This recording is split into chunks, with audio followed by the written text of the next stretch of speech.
Now, if you'll open up the material I gave you, the first page, it says conducting one and all the exercises. You open up to page 2, there are a series of little exercises. And you just did the first one. See it on page 2? Think what you just did. You did 4/4, 1, 2, you had 2 bars of that, and then you had 8 counts of crescendo, 8 counts of decrescendo. For 1 bar, both hands were together, and we had a hold. And we cut it off. Now I have a whole bunch of these little goodies here, as you'll see, in 4/4, also in 3/4, also in 2/4. Now let me give you, now we got to get to some finer points here. Now remember what I said right here, what is everyone's quest? Where is 1? That's every musician's quest. Where the hell is 1? That's all they want to know.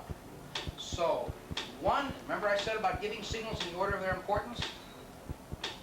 The most important thing there is where the hell is 1. Because if everybody crashes coming in, no matter what else they're doing, loud, soft, wrong. They all have to start together. So 1 takes precedence over everything almost, right? Where is 1? Now that applies also, there's 1, bar 1. Now bar 3 starts a crescendo. Now all those, this is in tempo. We are training these muscles to translate your thoughts into signals. So even in this case, in tempo, measure 3 that starts with a crescendo, the most important thing is still, where is 1? Then the next order of business is the crescendo in the order of importance, right? First of all, where is the downbeat of that bar? Next, crescendo, right? What I am saying, let me demonstrate what I'm saying. If I start at the beginning, 1 and 2, now notice bar 3, before I start the crescendo, I'm going to establish 1 first. 1, crescendo. I took care of 1 first.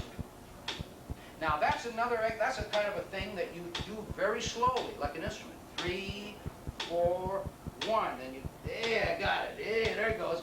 But in effect, I was starting to go crescendo on about the 2nd beat or something, or 2.5. After you speed that action up, it becomes like 1 motion. Now, once again, in learning a new instrument, do it 1 hand at a time, right? Do these exercises, doing everything that 1 hand has to do, then whatever the other hand has to do. Then you put it together. No different than any other thing, piano or something like that, right? So when you start thinking that way, you'll start learning real fast. So here we go. If I do that, here's measure 2. I'm going to establish 1 first, and then start the next order of business, which is a crescendo for 8 counts. I'm going to turn my palm in between beats, and here's my decrescendo. Now, the thing about getting independence in the 2 hands, I got to get both hands in the beat pattern, right? Now I have a hold, right? I hold it for 4 counts only because we all want to do it the same thing. Because a hold is a hold is a hold. That's up to you how long it holds. But, so that we're all together and you're thinking the same, that works that way. Very good. Now, we must develop independence in your hands, as on any instrument. You just realized that. This has got to keep a perfect beat pattern, in tempo, and this has to be free to handle this. Right? One of the most basic reasons in the world why you have to have independence is once in a while you got to turn a page, you know. Right there is independence.